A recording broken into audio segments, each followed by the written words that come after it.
Thank you very much, Winde, John, Tim. I'm not going to do any protocol other than to say my job today is to really welcome you to Cape Town, the Western Cape, South Africa, and I don't need to welcome you to Africa because you're all from Africa, or just about all from Africa.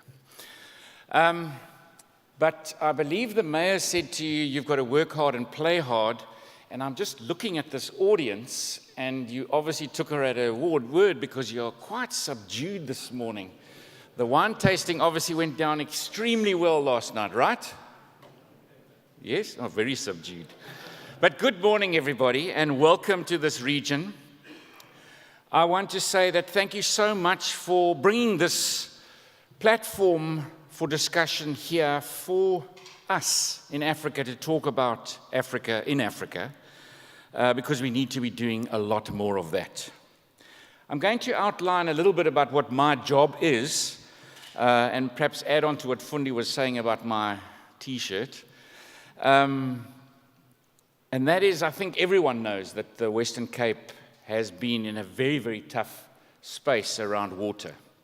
It primarily has an immediate effect on our agricultural sector, which is a big component of what we do in the region and where our jobs are created. We have about 300,000 jobs created in this region with agriculture and agri-processing. And in any drought, and this is the third year of a drought, and the worst year well, depending on the formula you use, 100 years or 400 years, but whatever way you want to look at it, it's a really bad drought and affecting agriculture seriously. But this drought has gone even further than that because it's actually affected every single component of our economy. The next major sector to be affected by the drought was the tourism sector.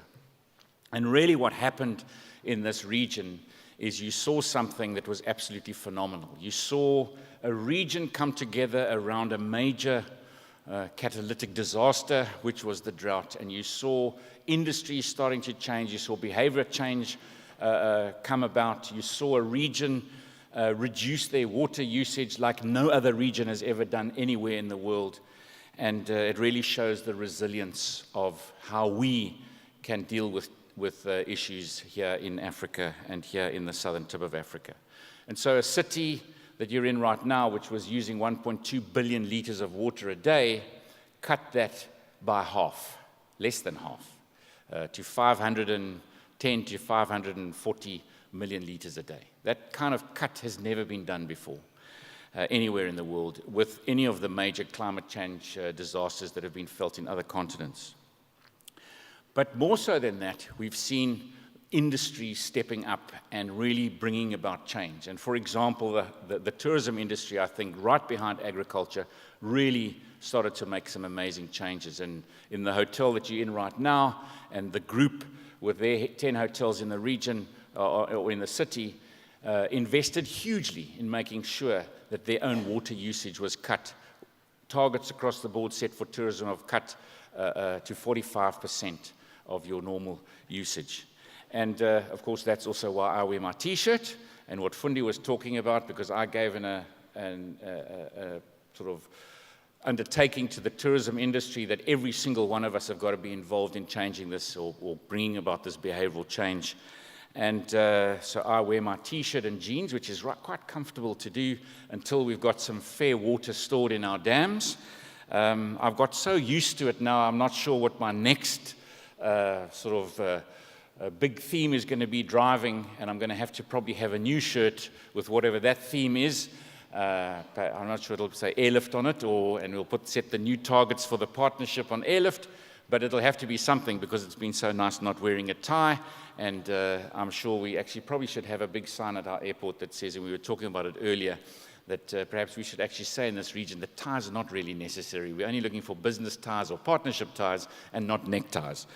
But I'll work on something for you for the next time you host this conference. You've had a presentation on air access, and air access is one of the projects within a project that we call Project Khulisa. And Project Khulisa was a project that I initiated within government to find ways to grow the economy and create jobs.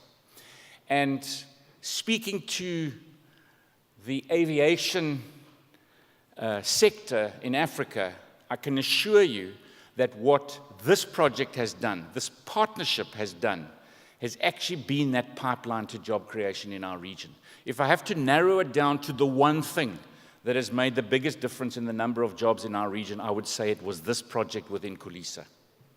Because if we mention some of the numbers, and the numbers weren't put up by Tim, if you look at some of the numbers, we've had in excess of 20% growth in international arrivals to Cape Town International Airport since we've started this project. Now, 20% is a phenomenal number. And when international arrivals or that pipeline grows at that rate over years, it influences investment. And I believe you're going to have some discussion on hotel investment in some of your discussions. And I think I saw some of the numbers mentioned that, again, Cape Town, despite being in the third year of a drought that's moved not from across from agriculture into all of our economic sectors, we are still having the most investment into tourism infrastructure right here in this city. 1,060 rooms at the moment under construction right now as I'm standing here. And we've had unbelievable investment into the tourism sector over the last few years, both by major hotel groups, but also we've seen phenomenal growth in the Airbnb space. And so aligned to that has been the growth in restaurants, the growth in activities, in tour companies. It's just been this pipeline in the tourism space has really taken us to a new level. But it's not only about tourism. It's about business and the economy. And so other than the investments that the hoteliers and the tourism industry are making, right on the back of, you're seeing now the airport investment again. You know, it was in 2010. It's so soon after that investment upgrade that a great partner called AXA is putting, and I think that I've got the number at over 7 billion that you're putting in to this airport again. And despite the growth and what happens at an airport like that, still attaining your excellent service and achieving those Skytrack awards year after year. And that's really phenomenal about the region and what they've been doing. But more so than just the tourism space, it's about how do we get the rest of the economy going. And we host something here in the business tourism space every year called the Mining Indaba. And that has been a phenomenal platform, just like this one talks about air access, that talks about mining not only in Africa but across the world. And it's been a great platform. And for the last few years, I've been working on another Indaba that takes place here in the business tourism space, and that is the Agri-Indaba, the African Agri-Indaba. And where it's still early days, but within the next couple of years, I'm hoping that just as the mining Indaba, we'll have policy makers from across Africa, presidents and ministers of agriculture making decisions here at that business space, but also just as you've got exhibition space where you actually start to exhibit what you offer or bring to the offering here as various airlines or airports or development companies, etc., doing the same thing in agriculture. And so you've seen again how this region has really started to change from a business tourism point of view and has over the last few years and is making a huge difference, billions and billions of rands worth of difference in our economy. And it's really exciting to see that it's not only about us here in South Africa investing. I mean, we've just doubled as a province and a city the size of our city-province partnership in our convention center. But the private sector is also putting huge money into the development of conference centers and conference spacing. And as well as not only just the investment in infrastructure, you're also seeing innovative ways around conferencing happening, for example, in Stellenbosch at the moment, where they're doing almost the Uber of conference facilities, where you've got a platform that you're linking wineries, wedding venues, hotel spaces, pack sheds, and open lawns with tents. Wherever you could possibly have a business conference, they're linking that into an e-platform and making it available for business tourism. And so you're seeing the business side really growing, and there's huge opportunities there. In our space of how we try to leverage off this, and again, what I think air access has done for us as a region, and if you have a look at the difference in trade, and Tim started to speak about the underbelly trade difference that's happened in Africa because you're seeing these new airlines linking different spaces, different cities in Africa, you're starting to see the trade growth of our products moving between regions. And for me, I've had this job now probably for too long. I'm in my 9th year, having a ministerial job looking after the economy. But 9 years ago, when I got elected to this position, the world was in a recession. And we, as a region, which predominantly grows our economy and creates our jobs from our exports in the agri space, was predominantly marketing our products into Europe. That was where we were bound. That was where our trade agreements lay. That was where we moved our product. And we had to very quickly diversify. And Africa became a big focus. Wesgro's brief was, let's make sure we grow trade into Africa. Let's make sure we start to grow our positioning here and the role that we play as the Cape with regard to Africa. And you know, I looked at those trade numbers, and we used to trade into Africa, but it was negligible.